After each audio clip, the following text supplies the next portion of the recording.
want it all. I want it all. I want it all. And I want it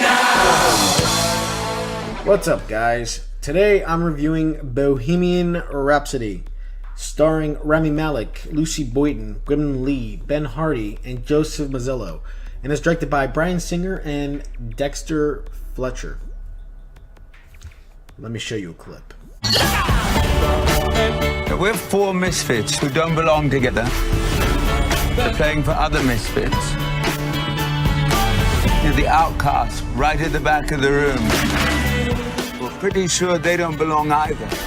We belong to them. I cannot believe that it took this long to make a movie about Queen. I mean, this band is so iconic in so many ways that I can't believe it's taken this long to make a movie about them. It boggles my mind. And this movie literally has been in development for 10 years. Originally, Sacha Baron Cohen was actually tapped to play Freddie Mercury, and later quit because of creative differences with the original members of Queen, the surviving members of the Queen band. So now they get Rami Malek to play Freddie Mercury, and they get Bryan Singer to direct the movie.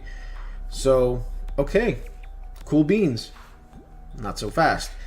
Behind the scenes, the movie being made had a lot of problems. Bryan Singer was eventually fired as director, I think weeks before the movie was actually wrapped, because he was showing up late and had problems with Rami Malek. They were arguing a lot. So Bryan Singer got fired and was replaced by Dexter Fletcher. So yeah, the movie had its issues. So given all that was happening behind the scenes on this movie, now a lot of fans were concerned that this movie wasn't going to be any good. Rest assured, I thought the movie was fantastic. Okay, easily one of my top 10 movies of the year.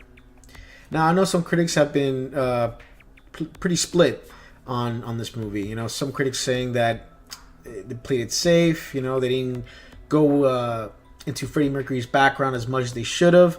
This is a movie about the band Queen, not just the story of Freddie Mercury. Yes, he is front and center, but this is not just the Freddie Mercury story. And for a movie about Queen, the movie was great. Okay, Rami Malek killed it as Freddie Mercury. I'm telling you right now, if Rami Malek doesn't get nominated for an Oscar for his portrayal as Freddie Mercury, there's gonna be some riots. Yeah, he became Freddie Mercury. He did. He was perfect, and he was the reason why the movie worked so well. Other things about the movie that I loved was his interactions with the band. I loved how they showed how the band came up with their songs. I think they did a great job and showing every aspect, and every band member had input in their songs. You know, every band member actually wrote a song that we all know and love today. There was something magical about it, and it was great. It was very engaging and very sad too, because you get a peek on what these songs meant to a lot of people. Also, for this movie being a PG-13 movie, I thought it went into dark places where I didn't think they'd go. I mean, what they did with Freddie, they very much humanized him. You know, a lot of times you see these guys, you know, like Freddie Mercury, and you look at them as gods, but they're not. I mean, Freddie was very insecure, and he was very much human. You know, he just loved doing what he loved. He loved performing. That was where he felt alive, and the movie showed that beautifully. And that Live Aid concert towards the end of the movie, man, that's something that you have to experience. In IMAX, preferably. That was something else. You know, when the movie was over, I didn't see anyone rushing to get out. I mean, they sat there kind of just going over and listening to the music. That's the first time I've ever seen that in a movie that's not a Marvel movie, that everyone was just sitting back and just, you know, not in a rush to leave. So yeah, I had a great time with this movie. This movie was a lot of fun. I think this is a movie that the critics definitely got wrong. I had no problem with this movie.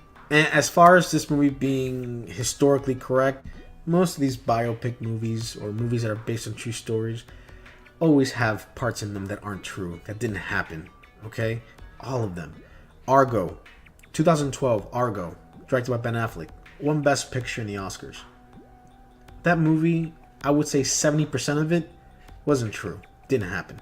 And that won Best Picture. Okay? So I'm not going to criticize Bohemian Rhapsody for being historically inaccurate when all these movies do that. So if you're a fan of Queen and you love their music, go check this movie out. You're going to love it. I'm going to give this movie a 9 out of 10. So that's about it, guys. Have you already seen this movie? Did you like it? Did you think Rami Malek should be nominated for an Oscar? Let me know your thoughts. And if you like my review, please like, share, and subscribe. And I'll be back.